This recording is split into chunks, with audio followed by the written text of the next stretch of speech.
25 March 1971 দক্ষিণ এশিয়ার ইতিহাসে এক অত্যন্ত গুরুত্বপূর্ণ ও বিতর্কিত দিন। এই সময়ে ঢাকা শহরে সামরিক অভিযান শুরু হয়, যার ফলে ব্যাপক প্রাণহানি ও ধ্বংসযজ্ঞের ঘটনা ঘটে। একই সময়ে পাকিস্তানের তৎকালীন রাষ্ট্রপ্রধান আগা মোহাম্মদ ইয়াহিয়া খান করাচিতে অবস্থান করছিলেন এবং দেশ জুড়ে ঘটে যাওয়া ঘটনাগুলোর জন্য তার প্রশাসনের ভূমিকা নিয়ে ইতিহাসবিদদের মধ্যে দীর্ঘদিন ধরে আলোচনা ও মতভেদ বিদ্যমান। ইয়াহিয়া খানকে কেউ কেউ একজন ব্যর্থ সামরিক শাসক হিসেবে মূল্যায়ন করেন, আবার অন্যরা তাকে পাকিস্তানের রাজনৈতিক সংকটের একটি জটিল সময়ের নেতা হিসেবে দেখেন। তবে এ বিষয়ে অধিকাংশ গবেষণা ও ঐতিহাসিক বিশ্লেষণে একমত হওয়া যায় যে তার শাসনামলে ঘটনাপ্রবাহ দ্রুত সংঘাতের দিকে এগিয়ে যায়, যার চূড়ান্ত পরিণতি ছিল 1971 সালের যুদ্ধ এবং একটি নতুন রাষ্ট্রের অভ্যুদয়। কিন্তু প্রশ্ন থাকে, কিভাবে একজন সামরিক কর্মকর্তা ধাপে ধাপে একটি রাষ্ট্রের সর্বোচ্চ ক্ষমতায় পৌঁছালেন? দ্বিতীয় বিশ্বযুদ্ধে অংশগ্রহণ থেকে শুরু করে পরবর্তী সামরিক ও রাজনৈতিক ক্যারিয়ারে তার উত্থান ছিল ধীর কিন্তু ধারাবাহিক।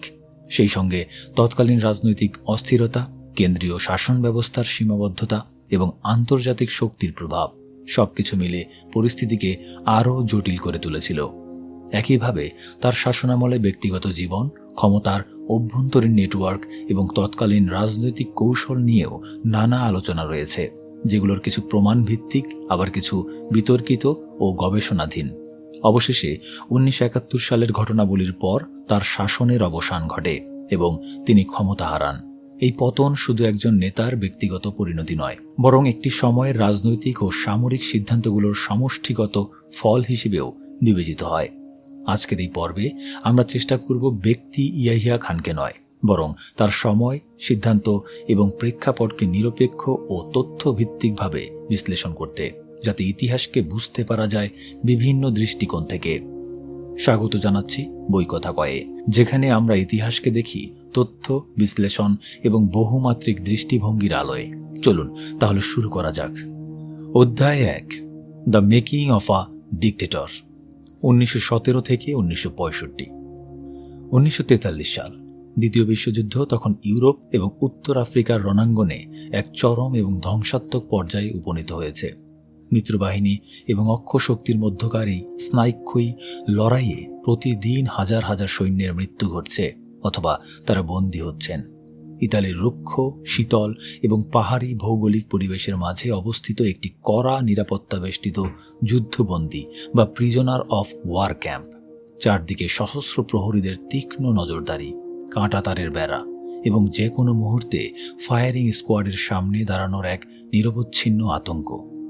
এমন এক অবরুদ্ধ এবং শ্বাসরুদ্ধকর পরিস্থিতি থেকে রাতের অন্ধকার এবং প্রহরীদের সামান্যতম অসতর্কতার সুযোগ নিয়ে অত্যন্ত সন্তর্পণে পালিয়ে গেলেন কয়েকজন ব্রিটিশ ইন্ডিয়ান আর্মির অফিসার। চারদিকে শত্রু বাহিনী, সম্পূর্ণ অপরিচিত ভূখণ্ড, ভাষাগত প্রতিবন্ধকতা এবং পদে পদে ধরা পড়ার বা মৃত্যু ঝুঁকি, সব কিছুকে তোয়াক্কা না করে এই অফিসারেরা মাইলের পর মাইল হেঁটে বিপদসংকুল পথ পাড়ি দেন। তাদের মধ্যে একজন তরুণ অফিসার ছিলেন, যার মধ্যে চরম বৈরী পরিস্থিতিতে টিকে থাকার এক অস্বাভাবিক এবং আদিম প্রবৃত্তি কাজ করছিল। ইতালির ক্যাম্প থেকে এই দুঃসাহসিক পলায়ন কেবল তার জীবনই বাঁচায়নি, বরং এটি ছিল তার জীবনের এক সুদূর প্রসারী এবং ধ্বংসাত্মক যাত্রার সূচনা। এই তীক্ষ্ণ বুদ্ধিসম্পন্ন, ধূর্ত এবং ক্ষমতালিপ্সু সামরিক অফিসারের নাম আগা মোহাম্মদ ইয়াহিয়া খান। ইতিহাসের নির্মোহ বিশ্লেষণে ইয়াহিয়া খান কেবল একজন খলনায়ক বা অত্যাচারী শাসক নন। তিনি ছিলেন পাকিস্তান নামক রাষ্ট্রটির জন্মলগ্ন থেকে শুরু হওয়া কাঠামোগত ত্রুটি, সামরিক এস্টাবলিশমেন্টের মাত্রাতিরিক্ত অহংকার এবং ক্ষমতার অবারিত অপব্যবহারের এক নিখুঁত মনস্তাত্ত্বিক প্রতিচ্ছবি। একজন সাধারণ সেনা কর্মকর্তা থেকে শুরু করে কিভাবে তিনি হয়ে উঠলেন একটি রাষ্ট্রের সর্বাধিনায়ক এবং পরবর্তীতে একচ্ছত্র ডিকটেটর, তার ইতিহাস ক্ষমতার রাজনীতির এক চরম এবং ভয়ঙ্কর উদাহরণ।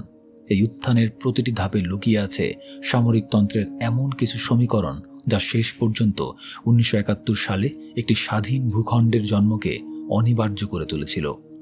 1917 সালের 4 ফেব্রুয়ারি ব্রিটিশ ভারতের পাঞ্জাব প্রদেশের চকওয়াল শহরের এক অভিজাত পরিবারে জন্ম নেন আগা মোহাম্মদ ইয়াহিয়া খান। তার এই জন্মস্থান এবং পারিবারিক শেকড় তার ভবিষ্যৎ জীবনের মনস্তাত্ত্বিক গঠনে এক বিশাল ভূমিকা পালন করেছিল। তার শেকড় ছিল সামরিক ঐতিহ্যে ভরপুর এবং তিনি ছিলেন কিজিলবাশ বংশের সন্তান। এই কিজিলবাশ সম্প্রদায়ের এক সুদীর্ঘ এবং রক্তক্ষয়ী সামরিক ইতিহাস রয়েছে। ঐতিহাসিকভাবেই আফগানিস্তান ও ইরানের সীমান্তবর্তী এই কিজিলবাশরা ছিল সামরিক দিক থেকে অত্যন্ত পারদর্শী এবং পশতুন গোত্রীয় রীতিনীতির সাথে তাদের এক ধরনের গভীর আত্মিক ও সাংস্কৃতিক সম্পর্ক বিদ্যমান ছিল। ব্রিটিশ সাম্রাজ্যবাদীরা ভারতীয় উপমহাদেশকে শাসন করার জন্য বেশ কিছু সুচতুর নীতি গ্রহণ করেছিল, যার মধ্যে অন্যতম প্রধান ছিল তাদের মার্শাল রেস বা সামরিক জাতিতত্ত্ব। এই বর্ণবাদী এবং বিভাজনমূলক তত্ত্ব অনুযায়ী ব্রিটিশরা মনে করত যে পাঞ্জাবি, পশতুন বা কিজিলবাশদের মতো নির্দিষ্ট কিছু জাতিগোষ্ঠী প্রাকৃতিকভাবেই যুদ্ধংদেহী, শারীরিকভাবে শক্তিশালী এবং সামরিক নেতৃত্বের জন্য পুরোপুরি আদর্শ। অন্যদিকে বাঙালিদের মতো অন্যান্য জাতিগোষ্ঠীকে তারা মনে করত দুর্বল এবং অসামরিক। ব্রিটিশ ইন্ডিয়ান আর্মিতে এই তত্ত্বের সরাসরি প্রয়োগের কারণে সামরিক বাহিনীতে এই নির্দিষ্ট অঞ্চলের মানুষদের আধিপত্য ছিল একেবারে একচেটিয়া। পারিবারিক আভিজাত্য এবং ব্রিটিশদের এই মার্শাল রেস তত্ত্বের কারণে ছোটবেলা থেকেই ইয়াহিয়ার মনস্তত্ত্বে এক ধরনের সুপিরিয়রিটি কমপ্লেক্স বা শ্রেষ্ঠত্বের অহংকার গভীরভাবে পতিত হয়েছিল। তিনি বিশ্বাস করতে শিখেছিলেন যে জন্মগতভাবেই তিনি অন্যদের চেয়ে, বিশেষ করে বেসামরিক নাগরিকদের চেয়ে উৎকৃষ্ট। তার শিক্ষা জীবন এই ভিত্তিহীন অহংকারকে আরও সুসংহত করে তোলে এবং তাকে ক্ষমতার অন্ধ মোহের দিকে ধাবিত করে। তিনি প্রথমে দেরাদুনের স্বনামধন্য কর্নেল ব্রাউন ক্যামব্রিজ স্কুলে পড়াশোনা করেন। এই স্কুলটি সাধারণ কোনো শিক্ষা প্রতিষ্ঠান ছিল না। এটি মূলত ব্রিটিশ ভারতের অভিজাত রাজকীয় পরিবারের সন্তান এবং উচ্চপদস্থ সামরিক ও বেসামরিক কর্মকর্তাদের সন্তানদের জন্য তৈরি হয়েছিল। এরপর তিনি ইউনিভার্সিটি অব দ্য পাঞ্জাব থেকে তার উচ্চশিক্ষা সম্পন্ন করেন। এই শিক্ষা প্রতিষ্ঠানগুলো থেকে ইয়াহিয়া খান পশ্চিমা আদবকেতা, ইংরেজি সাহিত্য এবং ঔপনিবেশিক শাসক শ্রেণীর মনস্তত্ত্ব অত্যন্ত নিখুঁতভাবে রপ্ত করেন। তার ভেতরে এমন এক এলিটিস্ট দৃষ্টিভঙ্গি বা অভিজাততান্ত্রিক মনস্তত্ত্ব তৈরি হয় যেখানে সাধারণ জনগণ বা সিভিলিয়ানদের সবসময় অধস্তন, অবুঝ এবং শাসনের যোগ্য বস্তু হিসেবে দেখার এক ভয়ঙ্কর প্রবণতা ছিল। পরবর্তীতে পূর্ব পাকিস্তানের সাধারণ মানুষের গণতান্ত্রিক ও স্বাধিকার আন্দোলনকে রাজনৈতিকভাবে মোকাবেলা না করে সরাসরি সামরিক শক্তি দিয়ে দমন করার যে সিদ্ধান্ত তিনি নিয়েছিলেন, তার মনস্তাত্ত্বিক ভিত্তি মূলত এই ঔপনিবেশিক ধাঁচের শিক্ষাজীবন এবং পারিবারিক আভিজাত্যের অহংকার থেকেই তৈরি হয়েছিল। ইউনিভার্সিটি অব দ্য পাঞ্জাব থেকে শিক্ষাজীবন শেষ করার পর ইয়াহিয়া খান তার পারিবারিক ঐতিহ্য এবং নিজস্ব আকাঙ্ক্ষা অনুযায়ী ইন্ডিয়ান মিলিটারি একাডেমিতে যোগ দেন। সামরিক একাডেমির কঠোর প্রশিক্ষণ তার ভেতরের কাঠিন্যকে আরও বাড়িয়ে দেয়। সেখান থেকে সফলতার সাথে কমিশন লাভ করার পর তাকে ব্রিটিশ ইন্ডিয়ান আর্মির অন্যতম সুপরিচিত এবং মর্যাদাপূর্ণ ৪র্থ ১০ম বেলুচ রেজিমেন্টে নিযুক্ত করা হয়। এই রেজিমেন্টের অফিসার হিসেবেই তিনি দ্বিতীয় বিশ্বযুদ্ধে অংশ নেন, যা ছিল তার জীবনের প্রথম বড় কৌশলগত এবং বাস্তব যুদ্ধক্ষেত্রের পরীক্ষা। উত্তর আফ্রিকা এবং ইউরোপের রণাঙ্গনে তিনি ব্রিটিশ পতাকার নিচে অক্ষ শক্তির বিরুদ্ধে এক দীর্ঘ এবং রক্তক্ষয়ী যুদ্ধে অংশ নেন। এই যুদ্ধের ময়দানে এবং যুদ্ধবন্দী হিসেবে ইতালির ক্যাম্পে অবস্থানকালে তার চরিত্রের সবচেয়ে গুরুত্বপূর্ণ এবং ভয়ঙ্কর দিকটি উন্মোচিত হয়: কৌশলগত ধূর্ততা এবং পরিস্থিতি কাজে লাগানোর এক অবিশ্বাস্য ক্ষমতা। ইতালিতে অক্ষ শক্তির হাতে যুদ্ধবন্দী হওয়ার পর তিনি যৌক্তিকভাবে বুঝতে পেরেছিলেন যে ক্যাম্পের ভেতরে বন্দী হয়ে থাকলে কেবল তার সামরিক ক্যারিয়ারেরই অকাল সমাপ্তি ঘটবে না, বরং তার জীবনেরও কোনো মূল্য থাকবে না। চরম ঝুঁকি নিয়ে পালানোর সেই দুঃসাহসিক সিদ্ধান্ত প্রমাণ করে যে তিনি ছিলেন একরোখা, অকুতভয় এবং যে কোনো পরিস্থিতি থেকে নিজের স্বার্থ উদ্ধার করতে চরম পারদর্শী। ক্যাম্প থেকে সফলভাবে পালিয়ে মিত্রবাহিনীর সাথে পুনরায় যুক্ত হওয়ার এই ঘটনা তার সামরিক প্রোফাইলে একটি বিশাল হিরোইক মাত্রা যোগ করে। সামরিক বাহিনী সবসময় সাহসিকতা এবং সার্ভাইভাল স্কিলকে মূল্যায়ন করে, আর ইয়াহিয়ার এই পলায়ন তাকে খুব সহজেই ঊর্ধ্বতন কর্মকর্তাদের দৃষ্টি আকর্ষণ করতে সক্ষম করে। 1947 সালে যখন ব্রিটিশ উপনিবেশের অবসান ঘটে এবং ভারতীয় উপমহাদেশ বিভক্ত হয়ে ভারত ও পাকিস্তান নামের দুটি সম্পূর্ণ আলাদা এবং স্বাধীন রাষ্ট্রের জন্ম হয়, তখন সামরিক কাঠামোর মধ্যেও এক বিশাল পরিবর্তন আসে। ব্রিটিশ ইন্ডিয়ান আর্মির সমস্ত সম্পদ, অস্ত্রশস্ত্র এবং সেনা সদস্যদের দুই দেশের মধ্যে ভাগ করে দেওয়া হয়। ইয়াহিয়া খান সদ্য গঠিত পাকিস্তান সেনাবাহিনীতে যোগ দেওয়ার সিদ্ধান্ত নেন। সদ্য স্বাধীন হওয়া একটি দেশের সেনাবাহিনী তখন একেবারে প্রাথমিক এবং ভঙ্গুর পর্যায়ে ছিল। অধিকাংশ উচ্চপদস্থ ব্রিটিশ অফিসাররা নিজ দেশে ফিরে যাওয়ায় পাকিস্তান সেনাবাহিনীর ওপরের সারির অনেক গুরুত্বপূর্ণ পদ শূন্য হয়ে পড়েছিল। সামরিক কমান্ড কাঠামোর এই বিশাল শূন্যস্থান পূরণ করার জন্য তখন দক্ষ অফিসারের তীব্র সংকট দেখা দেয়। এই কাঠামোগত শূন্যস্থান ইয়াহিয়া খানের মতো চরম উচ্চাকাঙ্ক্ষী, ধূর্ত এবং কৌশলগত দিক থেকে চতুর অফিসারদের জন্য এক অভাবনীয় সুযোগ তৈরি করে দেয়। তার যোগ্যতা এবং বিশ্বযুদ্ধের অভিজ্ঞতার কারণে তিনি কোয়েটার মর্যাদাপূর্ণ কমান্ড অ্যান্ড স্টাফ কলেজে ইনস্ট্রাক্টর হিসেবে নিয়োগ পান। স্টাফ কলেজে ইনস্ট্রাক্টর হিসেবে কাজ করার অর্থ ছিল নিছক শিক্ষকতা নয়, এর অর্থ ছিল সেনাবাহিনীর ভবিষ্যৎ নীতি নির্ধারণে, সামরিক ডক্ট্রিন তৈরিতে এবং নতুন প্রজন্মের অফিসারদের মনস্তত্ত্ব গঠনে সরাসরি যুক্ত হওয়া। সামরিক জ্ঞান, ভূরাজনৈতিক বোঝাপড়া এবং তীক্ষ্ণ বুদ্ধির কারণে তিনি খুব দ্রুত নীতি নির্ধারকদের কাছাকাছি চলে আসেন এবং সামরিক এস্টাবলিশমেন্টের এক অপরিহার্য অংশে পরিণত হন। এর ফলশ্রুতিতে তার প্রমোশনের গতি ছিল রীতিমতো বিস্ময়কর। মাত্র 34 বছর বয়সে তিনি পাকিস্তান সেনাবাহিনীর কনিষ্ঠতম ব্রিগেডিয়ার হিসেবে নজিরবিহীন পদোন্নতি লাভ করেন। যে কোনো দেশের সামরিক বাহিনীতে এত দ্রুত পদোন্নতি কেবল পেশাদারিত্ব বা যোগ্যতা দিয়ে অর্জন করা সম্ভব নয়। এর পেছনে অবিচ্ছেদ্যভাবে যুক্ত থাকে ক্ষমতার অলিন্দে সঠিক যোগাযোগ, রাজনৈতিক চাতুর্য এবং ঊর্ধ্বতন সামরিক কর্মকর্তাদের প্রতি নিঃশর্ত ও অন্ধ আনুগত্য। ইয়াহিয়া খান এই কাজটি অত্যন্ত নিখুঁতভাবে করতে পেরেছিলেন।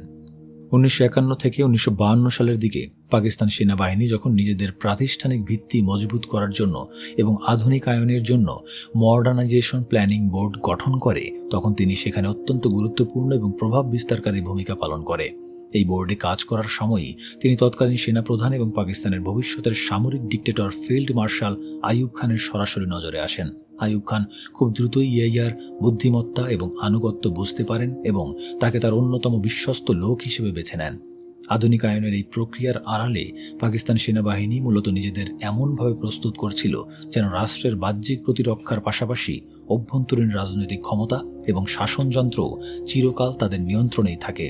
ইয়াহিয়া খান ছিলেন এই সামরিক রাজনৈতিক কাঠামোগত পরিবর্তনের অন্যতম প্রধান রূপকার, যা প্রকারান্তরে পাকিস্তানের গণতন্ত্রের ভবিষ্যৎ পুরোপুরি ধ্বংস করে দিয়েছিল।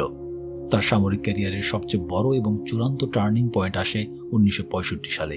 কাশ্মীর ইস্যুকে কেন্দ্র করে ভারত ও পাকিস্তানের মধ্যে এক পুরোদস্তর এবং ভয়ঙ্কর যুদ্ধ শুরু হয়। এই যুদ্ধে পাকিস্তান সেনাবাহিনীর একটি অত্যন্ত উচ্চাভিলাষী এবং কৌশলগত সামরিক পদক্ষেপ ছিল অপারেশন গ্র্যান্ড স্ল্যাম।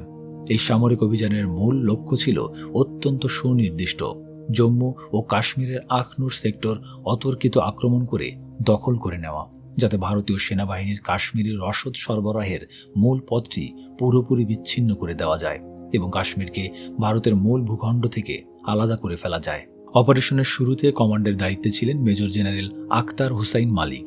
তার নেতৃত্বে প্রাথমিক পর্যায়ে পাকিস্তানি বাহিনী অত্যন্ত দ্রুত অগ্রসর হয়ে সফলতার মুখ দেখছিল এবং ভারতীয় বাহিনী বেশ কোণঠাসা হয়ে পড়েছিল। কিন্তু ঠিক এই চূড়ান্ত এবং স্পর্শকাতর মুহূর্তে যখন বিজয় প্রায় হাতের মুঠোয়, তখন এক সম্পূর্ণ অপ্রত্যাশিত এবং চরম বিতর্কিত সিদ্ধান্তে সেনাপ্রধান জেনারেল মুসা খান অপারেশনের কমান্ড পরিবর্তন করে এর দায়িত্ব তুলে দেন মেজর জেনারেল ইয়াহিয়া খানের কাঁধে। মাঝপথে এবং যুদ্ধের একেবারে চূড়ান্ত মুহূর্তে কমান্ড পরিবর্তনের ফলে আক্রমণের গতি মারাত্মকভাবে বাধাগ্রস্ত হয়। নতুন কমান্ডের কৌশল বুঝতে এবং তার সাথে মানিয়ে নিতে যে সময় নষ্ট হয়, সেই সুযোগে ভারতীয় বাহিনী নিজেদের পুনরায় গুছিয়ে নেওয়ার এবং পাল্টা আক্রমণ করার পূর্ণ সুযোগ পায়। শেষ পর্যন্ত অপারেশন গ্র্যান্ড স্ল্যাম তার মূল সামরিক লক্ষ্য অর্জনে সম্পূর্ণ ব্যর্থ হয় এবং যুদ্ধের মোড় ঘুরে যায়। কিন্তু ঠিক এখানেই ইয়াহিয়া খানের রাজনৈতিক ধূর্ততা এবং মিডিয়া ম্যানিপুলেশনের আসল প্রমাণ মেলে।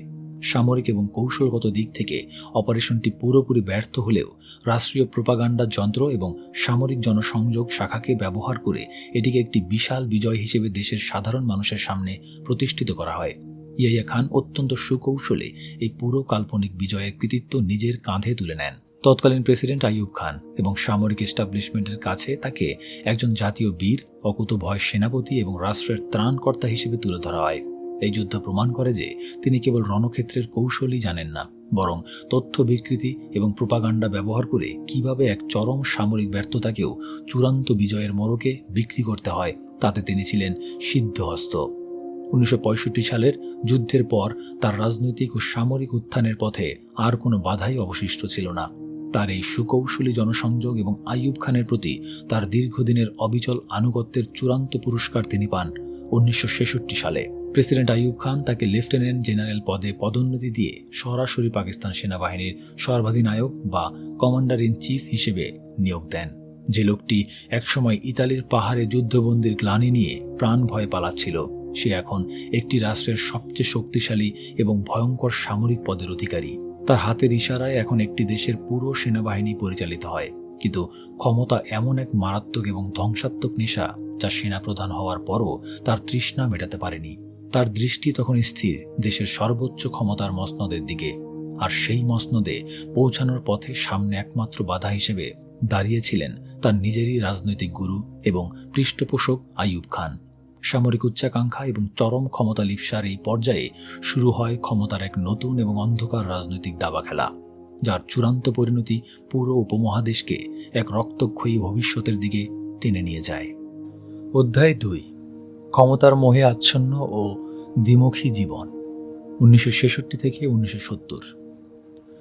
1966 সালে পাকিস্তান সেনাবাহিনীর সর্বাধিনায়ক বা কমান্ডার ইন চিফ হিসেবে দায়িত্ব গ্রহণের পর আগা মোহাম্মদ ইয়াহিয়া খান এমন এক অভাবনীয় ক্ষমতার অধিকারী হন যা যে কোনো উচ্চাকাঙ্ক্ষী সামরিক কর্মকর্তার জন্যই এক চরম আরাধ্য বিষয়। কিন্তু সামরিক বাহিনীর সর্বাধিনায়ক হওয়াটা তার চূড়ান্ত লক্ষ্য ছিল না, এটি ছিল রাষ্ট্রের সর্বোচ্চ মসনদ, অর্থাৎ প্রেসিডেন্সিতে আরোহণের পথ তার সুকৌশলী যাত্রার একটি অত্যন্ত গুরুত্বপূর্ণ ট্রানজিশনাল বা অন্তর্বর্তীকালীন ধাপ মাত্র। পর্দার আড়ালে থেকে তিনি ধীরে ধীরে পুরো সামরিক এবং রাজনৈতিক কাঠামোর উপর নিজের নিরঙ্কুশ নিয়ন্ত্রণ প্রতিষ্ঠা করতে শুরু করেন। তিনি খুব ভালো করেই জানতেন যে পাকিস্তানের মতো একটি ভঙ্গুর এবং অগণতান্ত্রিক রাজনৈতিক কাঠামোতে বন্দুকের নলই হচ্ছে ক্ষমতার একমাত্র এবং চূড়ান্ত উৎস। তাই তিনি অত্যন্ত সুকৌশলে সামরিক বাহিনীর ভেতরে নিজের একনিষ্ঠ অনুসারীদের গুরুত্বপূর্ণ পদগুলোতে বসাতে শুরু করেন এবং এমন একটি নিজস্ব বলয় তৈরি করেন যা ভবিষ্যতে তার ক্ষমতা দখলের পথকে সম্পূর্ণ নিষ্কণ্টক করতে পারে। 1968 সালের শেষ ভাগ এবং 1969 সালের শুরু, এই সময়টি ছিল পাকিস্তানের রাজনৈতিক ইতিহাসের এক অত্যন্ত উত্তাল অধ্যায়।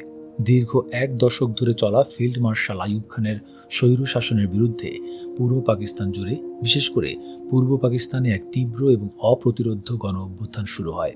পূর্ব পাকিস্তানে শেখ মুজিবুর রহমানের ঐতিহাসিক 6 দফা এবং ছাত্র সংগ্রাম পরিষদের 11 দফার ভিত্তিতে গড়ে ওঠা আন্দোলন আইয়ুব খানের লৌহ কঠিন শাসনযন্ত্রকে ভেতর থেকে কাঁপিয়ে দেয়। একই সময়ে পশ্চিম পাকিস্তানেও জুলফিকার আলী ভুট্টোর নেতৃত্বে আইয়ুব বিরোধী আন্দোলন চরম আকার ধারণ করে। রাজনৈতিক অস্থিরতা, তীব্র গণবিক্ষোভ এবং স্বাস্থ্যগত অবনতির কারণে আইয়ুব খান ধীরে ধীরে রাষ্ট্রের উপর তার দীর্ঘদিনের একচ্ছত্র নিয়ন্ত্রণ হারাতে শুরু করেন। এই চরম রাজনৈতিক অচলাবস্থা এবং রাষ্ট্রীয় সংকটের মুহূর্তটি ছিল ইয়াহিয়া খানের জন্য ক্ষমতা দখলের সবচেয়ে মোক্ষম এবং নিখুঁত সুযোগ। পাকিস্তানের তৎকালীন 1962 সালের সংবিধান অনুযায়ী প্রেসিডেন্ট যদি পদত্যাগ করেন বা দায়িত্ব পালনে অক্ষম হন, তবে ক্ষমতা আইনত এবং সাংবিধানিকভাবে জাতীয় পরিষদের স্পিকারের হাতে হস্তান্তর করার কথা। সে সময় জাতীয় পরিষদের স্পিকার ছিলেন পূর্ব পাকিস্তানের বাঙালি নেতা আব্দুল জব্বার খান। কিন্তু সামরিক এস্টাবলিশমেন্ট এবং পাঞ্জাবি আধিপত্যবাদী শাসক গোষ্ঠী কোনোভাবেই একজন বাঙালির হাতে রাষ্ট্রের সর্বোচ্চ ক্ষমতা তুলে দিতে রাজি ছিল না। ইয়াহিয়া খান অত্যন্ত চতুরতার সাথে আইয়ুব খানের এই রাজনৈতিক দুর্বলতার সুযোগ নেন। তিনি আইয়ুব খানকে বোঝাতে সক্ষম হন যে স্পিকারের হাতে ক্ষমতা দিলে দেশে চরম অরাজকতা তৈরি হবে এবং সামরিক বাহিনীর স্বার্থ মারাত্মকভাবে ক্ষুণ্ণ হবে। মূলত পর্দার আড়ালে এক ধরনের নীরব সামরিক অভ্যুত্থানের মাধ্যমেই ইয়াহিয়া খান 1969 সালের 24শে মার্চ আইয়ুব খানকে পদত্যাগে বাধ্য করেন এবং সংবিধানকে পুরোপুরি পদদলিত করে 25শে মার্চ নিজেকে পাকিস্তানের প্রধান সামরিক আইন প্রশাসক বা চিফ মার্শাল ল অ্যাডমিনিস্ট্রেটর হিসেবে ঘোষণা করেন। এর মাত্র কয়েকদিন পর 1969 সালের 31শে মার্চ তিনি নিজেই নিজেকে আনুষ্ঠানিকভাবে পাকিস্তানের প্রেসিডেন্ট হিসেবে ঘোষণা করেন। যে লোকটি একসময় আইয়ুব খানের সবচেয়ে বিশ্বস্ত এবং অনুগত সেনাপতি ছিলেন, তিনি অত্যন্ত সুকৌশলে তার রাজনৈতিক গুরুর পিঠে ছুরি বসিয়ে ক্ষমতার চূড়ান্ত শিখরে আরোহণ করেন। ক্ষমতা দখলের পরপরই ইয়াহিয়া খান অত্যন্ত ধূর্ততার সাথে দেশবাসীর সামনে নিজের একটি সম্পূর্ণ ভিন্ন এবং বিভ্রান্তিকর ভাবমূর্তি তুলে ধরার চেষ্টা করেন। তিনি জাতির উদ্দেশ্যে দেওয়া তার প্রথম ভাষণেই অত্যন্ত জোর গলায় ঘোষণা করেন যে তার কোনো ব্যক্তিগত রাজনৈতিক উচ্চাকাঙ্ক্ষা নেই এবং তার একমাত্র লক্ষ্য হচ্ছে একটি অবাধ ও সুষ্ঠু নির্বাচনের মাধ্যমে নির্বাচিত জনপ্রতিনিধিদের হাতে ক্ষমতা হস্তান্তর করে ব্যারাকে ফিরে যাওয়া। এই ঘোষণার মাধ্যমে তিনি সাময়িকভাবে সাধারণ মানুষ এবং বিরোধী রাজনৈতিক দলগুলোর ক্ষোভ প্রশমিত করতে সক্ষম হন, কিন্তু রাজনৈতিক বিশ্লেষকদের মতে এটি ছিল তার এক চরম প্রতারণাপূর্ণ এবং দ্বিমুখী নীতির প্রথম ধাপ। তিনি গণতন্ত্র প্রতিষ্ঠার কথা মুখে বললেও ভেতরে ভেতরে এমন এক রাজনৈতিক কাঠামো তৈরি করছিলেন যেন নির্বাচন হলেও ক্ষমতার মূল চাবিকাঠি শেষ পর্যন্ত সামরিক বাহিনীর হাতেই থাকে। এই সুদূর প্রসারী এবং অশুভ পরিকল্পনার অংশ হিসেবেই ইয়াহিয়া খান 1970 সালের মার্চ মাসে তার কুখ্যাত লিগ্যাল ফ্রেমওয়ার্ক অর্ডার বা LFO জারি করেন। আপাত দৃষ্টিতে এই আদেশটিকে নির্বাচনের একটি রূপরেখা বা আইনি কাঠামো হিসেবে উপস্থাপন করা হলেও এর ভেতরে লুকিয়েছিল সামরিকতন্ত্রের এক ভয়ঙ্কর ফাঁদ। LFOতে স্পষ্ট করে বলা হয়েছিল যে নির্বাচিত জাতীয় পরিষদকে মাত্র 120 দিনের মধ্যে দেশের জন্য একটি নতুন সংবিধান প্রণয়ন করতে হবে এবং এই সংবিধানটি চূড়ান্তভাবে প্রেসিডেন্ট ইয়াহিয়া খানের দ্বারা অনুমোদিত হতে হবে। প্রেসিডেন্ট যদি মনে করেন যে সংবিধানের কোনো ধারা পাকিস্তানের আদর্শ বা সামরিক বাহিনীর স্বার্থের পরিপন্থী, তবে তিনি সেই সংবিধান বাতিল করে দেওয়ার নিরঙ্কুশ এবং একচেটিয়া ক্ষমতা সংরক্ষণ করবেন। অর্থাৎ জনপ্রতিনিধিরা যাই সিদ্ধান্ত নিক না কেন, চূড়ান্ত ভেটো বা বাতিলের ক্ষমতা থাকবে ইয়াহিয়া খানের হাতে। এটি ছিল গণতন্ত্রের মোড়কে এক নিখুঁত এবং নজিরবিহীন স্বৈরতান্ত্রিক ফাঁদ। এই LFO জারির পেছনের মনস্তাত্ত্বিক সমীকরণটি বোঝা অত্যন্ত জরুরি। ইয়াহিয়া খান এবং তার সামরিক গোয়েন্দা সংস্থা, বিশেষ করে ইন্টার সার্ভিসেস ইন্টেলিজেন্স বা ISI, তাকে এক সম্পূর্ণ ভুল এবং বিভ্রান্তিকর রাজনৈতিক সমীকরণ বুঝিয়েছিল। তাদের গোয়েন্দা রিপোর্ট অনুযায়ী 1970 সালের সাধারণ নির্বাচনে কোনো রাজনৈতিক দলই একক সংখ্যাগরিষ্ঠতা পাবে না। পূর্ব পাকিস্তানে আওয়ামী লীগ হয়তো বেশি আসন পাবে, কিন্তু পশ্চিম পাকিস্তানে ভোট বিভিন্ন দলের মধ্যে ভাগ হয়ে যাবে, যার ফলে একটি হাং পার্লামেন্ট বা ত্রিশঙ্কু সংসদ গঠিত হবে। সামরিক এস্টাবলিশমেন্টের হিসাব ছিল যে কোনো দল একক সংখ্যাগরিষ্ঠতা না পেলে তারা একে অপরের সাথে রাজনৈতিক কোন্দলে জড়িয়ে পড়বে এবং তখন প্রেসিডেন্ট হিসেবে ইয়াহিয়া খান একজন রেফারি বা কিং মেকারের ভূমিকায় অবতীর্ণ হয়ে ছড়ি ঘোরাতে পারবেন। এই ভ্রান্ত গোয়েন্দা রিপোর্টের উপর ভিত্তি করেই তিনি 1970 সালের ঐতিহাসিক সাধারণ নির্বাচনের অনুমতি দিয়েছিলেন, যা শেষ পর্যন্ত পাকিস্তান রাষ্ট্রের বিভাজনকে ত্বরান্বিত করেছিল। তার রাজনৈতিক জীবনের এই চাতুর্য এবং হিসাব নিকাশের পাশাপাশি ইয়াহিয়া খানের ব্যক্তিগত জীবন ছিল আরও বেশি অন্ধকার, কলঙ্কিত এবং নৈতিক স্থলনে ভরপুর। তিনি নিজেকে একজন সুন্নি মুসলিম হিসেবে পরিচয় দিলেও তার ব্যক্তিগত জীবন ছিল ধর্মীয় অনুশাসন এবং নৈতিকতার সম্পূর্ণ বিপরীত।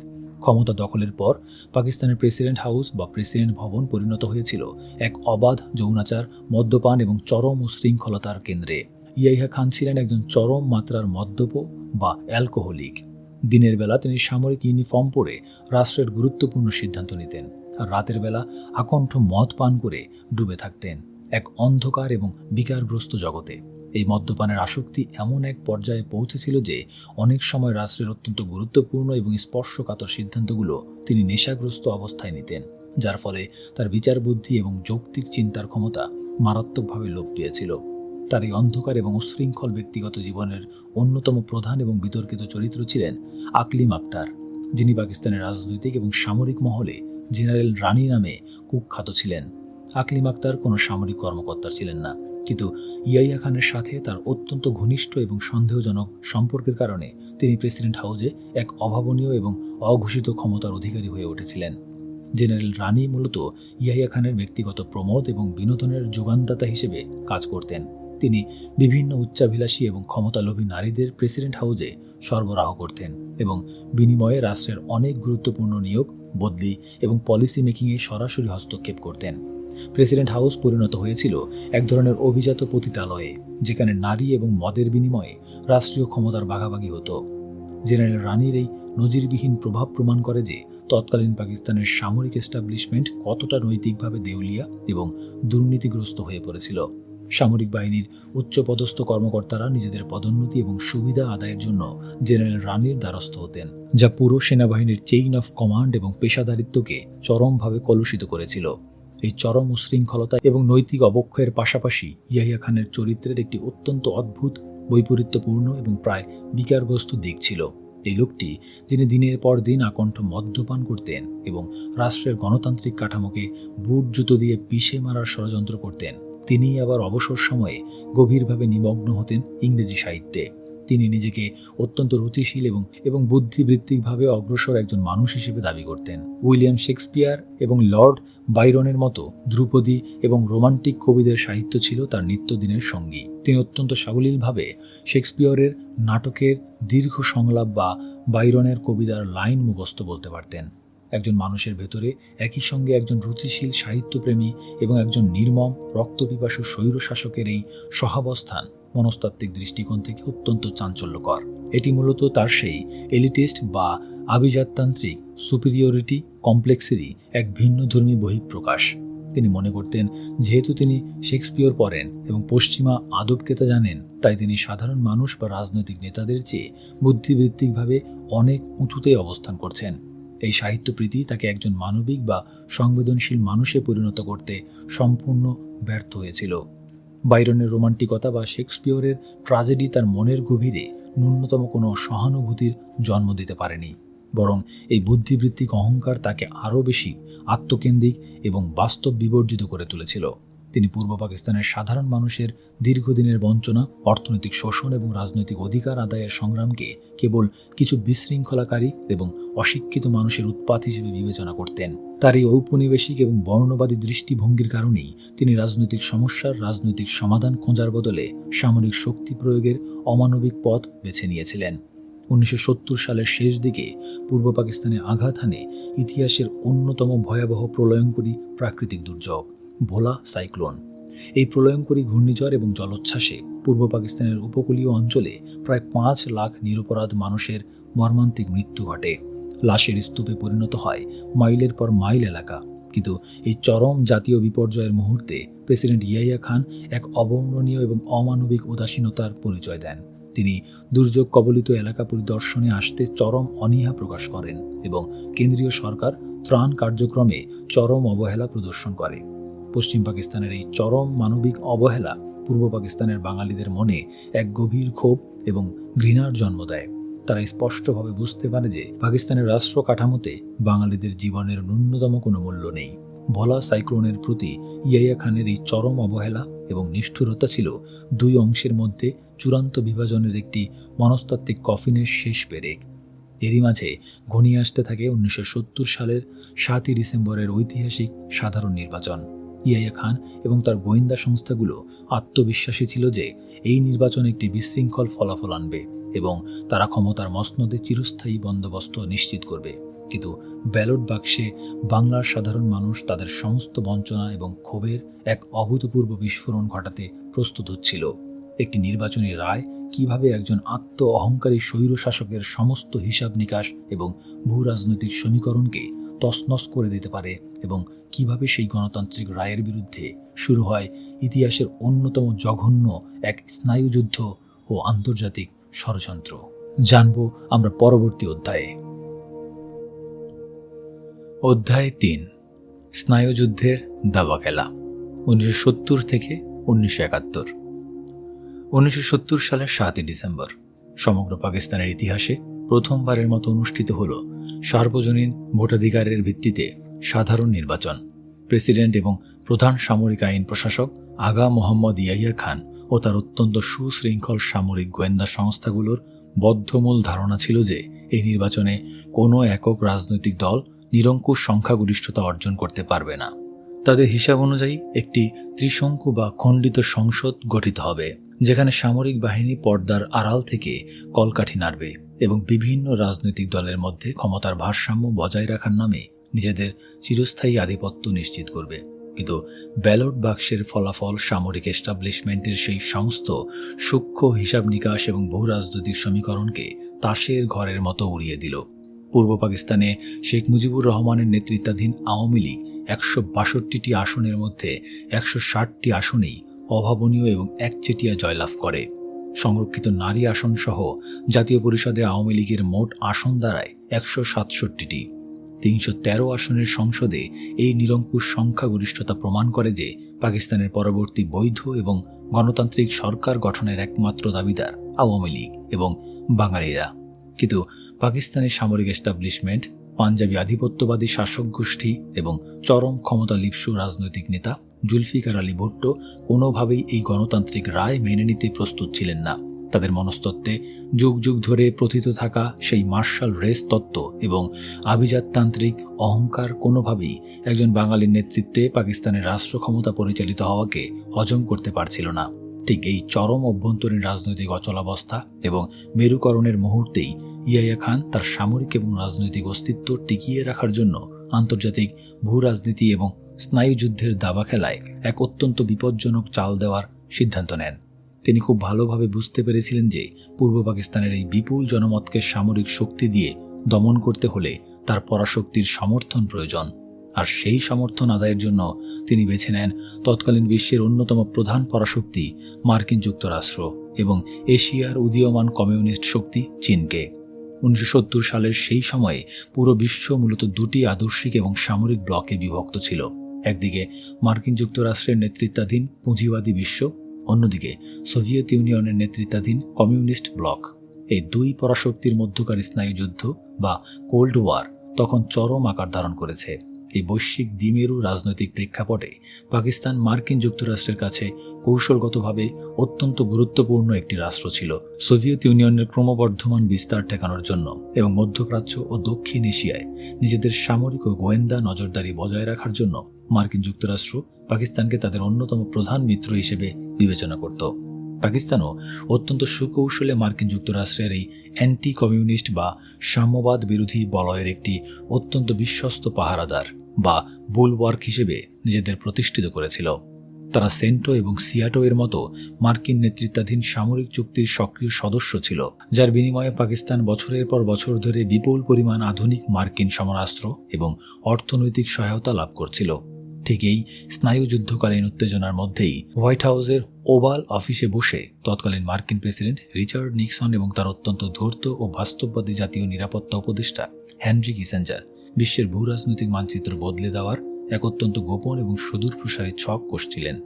নিক্সন এবং কিসেঞ্জারের মূল লক্ষ্য ছিল আন্তর্জাতিক রাজনীতিতে সোভিয়েত ইউনিয়নকে একঘরে করে ফেলা, এবং এই কাজের জন্য তারা চীনের সাথে একটি নতুন কূটনৈতিক সম্পর্ক স্থাপনের প্রয়োজনীয়তা অনুভব করছিলেন। দীর্ঘ 2 দশকের বেশি সময় ধরে মার্কিন যুক্তরাষ্ট্র এবং চীনের মধ্যে সরাসরি কোনো ধরনের কূটনৈতিক বা আনুষ্ঠানিক যোগাযোগ ছিল না, কিন্তু নিক্সন চাইছিলেন কমিউনিস্ট ব্লকের ভেতরে ভাঙন ধরাতে। চীন এবং সোভিয়েত ইউনিয়নের মধ্যকার আদর্শিক দ্বন্দ্বকে কাজে লাগিয়ে তিনি বেইজিংয়ের সাথে একটি গোপন সেতুবন্ধন তৈরি করতে চাইছিলেন। আর এই চরম সংবেদনশীল এবং অতি গোপনীয় আন্তর্জাতিক যোগাযোগের মাধ্যম বা ডাকপিয়নের ভূমিকা পালনের জন্য রিচার্ড নিক্সনের কাছে সবচেয়ে বিশ্বস্ত এবং উপযুক্ত ব্যক্তি হিসেবে আবির্ভূত হন পাকিস্তানের স্বৈরশাসক আগা মোহাম্মদ ইয়াহিয়া খান। রিচার্ড নিক্সনের সাথে ইয়াহিয়া খানের এক অদ্ভুত এবং গভীর ব্যক্তিগত সমীকরণ বা কেমিস্ট্রি তৈরি হয়েছিল। প্রেসিডেন্ট নিক্সন ব্যক্তিগতভাবে ভারতের তৎকালীন প্রধানমন্ত্রী ইন্দিরা গান্ধীকে একেবারেই পছন্দ করতেন না। ইন্দিরা গান্ধীর স্বাধীন চেতা পররাষ্ট্রনীতি এবং সোভিয়েত ইউনিয়নের প্রতি ভারতের ঝোঁকে থাকার প্রবণতা নিক্সনের কাছে চরম বিরক্তির কারণ ছিল। অন্যদিকে ইয়াহিয়া খান ছিলেন নিক্সনের কাছে একজন অত্যন্ত বিশ্বস্ত, কথা দিয়ে কথা রাখা এবং অনুগত সামরিক মিত্র, যিনি বিনা বাক্য ব্যয়ে মার্কিন স্বার্থ রক্ষা করতে প্রস্তুত ছিলেন। নিক্সন প্রশাসন যখন বেইজিংয়ের সাথে অত্যন্ত গোপনীয় প্রক্রিয়ায় যোগাযোগ স্থাপনের সিদ্ধান্ত নেয়, তখন তারা ইয়াহিয়া খানকে সেই গোপন যোগাযোগের একমাত্র নির্ভরযোগ্য মাধ্যম হিসেবে বেছে নেয়। 1970 সালের শেষের দিকে এবং 1971 সালের শুরুর দিকে ইয়াহিয়া খান ওয়াশিংটন এবং বেইজিংয়ের মধ্যে অত্যন্ত সতর্কতার সাথে গোপন বার্তা আদান প্রদানের কাজ শুরু করেন। মার্কিন প্রশাসন এই অতি গোপনীয় কূটনৈতিক অভিযানের নাম দিয়েছিল অপারেশন পোলো বা প্রজেক্ট মার্কো পোলো। এই গোপন কূটনৈতিক মধ্যস্থতার চূড়ান্ত রূপটি বাস্তবায়িত হয় 1971 সালের জুলাই মাসে, যখন হেনরি কিসিঞ্জার অত্যন্ত গোপনীয়তায় পাকিস্তান থেকে একটি বিশেষ বিমানে করে বেইজিংয়ে উড়ে যান। এই গোপন সফরের কারণে বিশ্ব রাজনীতিতে এক যুগান্তকারী পরিবর্তন আসে, যা পরবর্তীকালে মার্কিন প্রেসিডেন্ট রিচার্ড নিক্সনের ঐতিহাসিক চীন সফরের পথ প্রশস্ত করে। আর এই পুরো প্রক্রিয়ায় মূল ফ্যাসিলিটেটর বা মধ্যস্থতাকারী হিসেবে ইয়াহিয়া খান মার্কিন প্রশাসনের কাছে এমন এক অপরিহার্য এবং অতি গুরুত্বপূর্ণ ব্যক্তিতে পরিণত হন, যাকে যে কোনো মূল্যে রক্ষা করা মার্কিন যুক্তরাষ্ট্রের ভূরাজনৈতিক বাধ্যবাধকতায় পরিণত হয়। এই ইউএস চায়না ওপেনিং বা চীন মার্কিন সম্পর্ক স্থাপনের গোপন প্রক্রিয়ায় জড়িত থাকাটাই ছিল ইয়াহিয়া খানের জন্য এক বিশাল কূটনৈতিক রক্ষা কবচ। তিনি অত্যন্ত চতুরতার সাথে এই আন্তর্জাতিক সমীকরণটিকে তার অভ্যন্তরীণ রাজনৈতিক সংকটের হাতিয়ার হিসেবে ব্যবহার করেন। ইয়াহিয়া খান জানতেন যে তিনি যতদিন মার্কিন যুক্তরাষ্ট্র এবং চীনের মধ্যকার এই গোপন যোগাযোগের মূল ভর কেন্দ্র হিসেবে কাজ করবেন, ততদিন নিক্সন প্রশাসন তার অভ্যন্তরীণ যে কোনো সামরিক এবং অমানবিক পদক্ষেপের ব্যাপারে পুরোপুরি অন্ধ এবং বধির হয়ে থাকবে। মার্কিন প্রশাসন তাকে কার্যত একটি ব্ল্যাঙ্ক চেক বা অলিখিত ছাড়পত্র দিয়ে দিয়েছিল। ইয়াহিয়া খানের মনস্তত্ত্বে এই বিশ্বাস দৃঢ়ভাবে প্রথিত হয়েছিল যে পূর্ব পাকিস্তানে তিনি যত বড় সামরিক দমনপীড়ন বা গণহত্যাই চালান না কেন, ওয়াশিংটন এবং বেইজিং তাকে আন্তর্জাতিক মঞ্চে, বিশেষ করে জাতিসংঘের নিরাপত্তা পরিষদে যে কোনো ধরনের রাজনৈতিক এবং অর্থনৈতিক স্যাংশন থেকে রক্ষা করবে। আন্তর্জাতিক পরাশক্তির কাছ থেকে এই নীরব এবং নিরঙ্কুশ প্রশ্রয় পেয়ে ইয়াহিয়া খান অভ্যন্তরীণ রাজনীতিতে চরম স্বৈরতান্ত্রিক এবং একগুঁয়ে আচরণ শুরু করেন। একদিকে তিনি ঢাকায় শেখ মুজিবুর রহমানের সাথে আলোচনার নামে কালক্ষেপণ করার এক নিখুঁত নাটক সাজান। অন্যদিকে পশ্চিম পাকিস্তান থেকে ক্রমাগত সামরিক সরঞ্জাম এবং সৈন্য পূর্ব পাকিস্তানে জড়ো করতে থাকেন। জুলফিকার আলী ভুট্টো এই সময় ইয়াহিয়া খানের এই স্বৈরতান্ত্রিক পদক্ষেপের সবচেয়ে বড় দোসর হিসেবে কাজ করেন। ভুট্টো অত্যন্ত উস্কানিমূলকভাবে ঘোষণা করেন যে পশ্চিম পাকিস্তান থেকে কোনো জনপ্রতিনিধি যদি ঢাকায় জাতীয় পরিষদের অধিবেশনে যোগ দিতে যান, তবে তাদের পা ভেঙে দেওয়া হবে। ভুট্টোর এই বয়কট এবং ক্ষমতা ভাগাভাগির অন্যায্য দাবি ইয়াহিয়া খানকে জাতীয় পরিষদের অধিবেশন স্থগিত করার একটি সাজানো এবং অনৈতিক অজুহাত এনে দেয়। 1971 সালের 1 মার্চ ইয়াহিয়া খান হঠাৎ করে রেডিওতে এক ভাষণের মাধ্যমে 3রা মার্চের নির্ধারিত জাতীয় পরিষদের অধিবেশন অনির্দিষ্টকালের জন্য স্থগিত ঘোষণা করেন। এই একটি মাত্র হঠকারী ঘোষণাই পূর্ব পাকিস্তানের সমগ্র রাজনৈতিক দৃশ্যপট চিরতরে বদলে দেয়। বাংলার আপামর জনতা বুঝতে পারে যে নির্বাচনের মাধ্যমে অর্জিত তাদের বৈধ গণতান্ত্রিক অধিকার পাকিস্তানি শাসক গোষ্ঠী কখনোই শান্তিপূর্ণভাবে হস্তান্তর করবে না। ঢাকা রূপ নেয় এক চরম অগ্নিগর্ভ এবং বিক্ষুব্ধ নগরীতে। শুরু হয় এক অভূতপূর্ব অসহযোগ আন্দোলন, যেখানে পূর্ব পাকিস্তানের সমস্ত প্রশাসনিক, অর্থনৈতিক এবং বিচারিক কার্যক্রম শেখ মুজিবুর রহমানের নির্দেশে পরিচালিত হতে থাকে। ইয়াহিয়া খানের প্রশাসন পূর্ব পাকিস্তানে কার্যত সম্পূর্ণ অচল এবং অস্তিত্বহীন হয়ে পড়ে। কিন্তু ইয়াহিয়া খান কোনোভাবেই তার ভুল স্বীকার করতে বা গণতান্ত্রিক রায় মেনে নিতে প্রস্তুত ছিলেন না। তিনি তার ঔপনিবেশিক অহংকার এবং সামরিক দম্ভের বশবর্তী হয়ে বিশ্বাস করতেন যে সামরিক বাহিনীর চরম শক্তি প্রয়োগের মাধ্যমে যে কোনো রাজনৈতিক আন্দোলনকে বুট জুতো দিয়ে পিষে ফেলা সম্ভব। তার এই অন্ধ আত্মবিশ্বাসের পেছনে সবচেয়ে বড় নিয়ামক হিসেবে কাজ করছিল সেই মার্কিন এবং চীনা সমর্থন। নিক্সন এবং কিসিঞ্জারের প্রশ্রয় তাকে বুঝিয়েছিল যে আন্তর্জাতিক মানবাধিকার বা গণতন্ত্রের চেয়ে স্নায়ুযুদ্ধের ভূ রাজনৈতিক হিসাব নিকাশ অনেক বেশি শক্তিশালী। এই অত্যন্ত নিখুঁত এবং একই সাথে চরম অমানবিক যুক্তির উপর দাঁড়িয়েই ইয়াহিয়া খান পাকিস্তানের অখণ্ডতা রক্ষার নামে ইতিহাসের অন্যতম এক ভয়াবহ গণহত্যার নীল নকশা চূড়ান্ত করেন। মার্চ মাসের মাঝামাঝি সময়ে তিনি ঢাকায় আসেন। রাজনৈতিক আলোচনার এক নিখুঁত প্রহসন চলতে থাকে, কিন্তু পর্দার আড়ালে ঢাকা সেনানিবাসের সুরক্ষিত 4 দেয়ালের ভেতরে তখন লেখা হচ্ছিল এক চরম রক্তপিপাসু সামরিক অভিযানের চূড়ান্ত আদেশনামা। যে সামরিক অফিসারদের মূল দায়িত্ব ছিল দেশের সীমানা রক্ষা করা, তাদেরকে এখন নির্দেশ দেওয়া হচ্ছিল নিজেদের দেশের নিরীহ নিরস্ত্র নাগরিকদের ওপর ভারী অস্ত্রশস্ত্র নিয়ে ঝাঁপিয়ে পড়ার। পরাশক্তির ছায়াতলে দাঁড়িয়ে ক্ষমতার অন্ধ মোহে আচ্ছন্ন একজন স্বৈর শাসক প্রস্তুত হচ্ছিলেন একটি স্বাধীন জাতির জন্মবেদনাকে রক্তস্নাত করতে। কিভাবে শুরু হলো সেই ভয়াবহ অপারেশন সার্চলাইট এবং কিভাবে ইয়াহিয়া খানের এই চরম সামরিক অহংকার একটি সুসংগঠিত গণহত্যার রূপ নিয়ে শেষ পর্যন্ত একটি স্বাধীন বাংলাদেশের অভ্যুদয়কে ত্বরান্বিত করল, জানব আমাদের পরবর্তী অধ্যায়ে। অধ্যায় 4, দ্য আর্কিটেক্ট অফ জেনোসাইড। 1971 সালের মার্চ মাস। সমগ্র পূর্ব পাকিস্তান তখন এক অভূতপূর্ব এবং সর্বাত্মক অসহযোগ আন্দোলনের চাদরে ঢাকা। শাসনযন্ত্রের প্রতিটি স্তর, প্রশাসন, বিচার বিভাগ, ব্যাংক এবং সাধারণ মানুষ প্রেসিডেন্ট আগা মোহাম্মদ ইয়াহিয়া খানের সামরিক সরকারের নির্দেশ সম্পূর্ণভাবে অমান্য করে চলছে।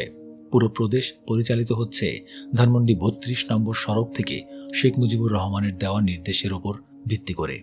পাকিস্তানের কেন্দ্রীয় সরকারের নিয়ন্ত্রণ কেবল ঢাকা সেনানিবাসের সুরক্ষিত 4 দেয়ালের মধ্যেই সীমাবদ্ধ হয়ে পড়ে।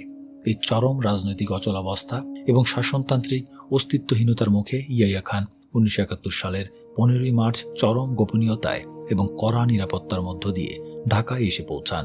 তার এই ঢাকা সফরের বাহ্যিক উদ্দেশ্য হিসেবে প্রচার করা হয়েছিল রাজনৈতিক সংকট সমাধানের জন্য শেখ মুজিবুর রহমানের সাথে চূড়ান্ত সমঝোতা বা সংলাপ।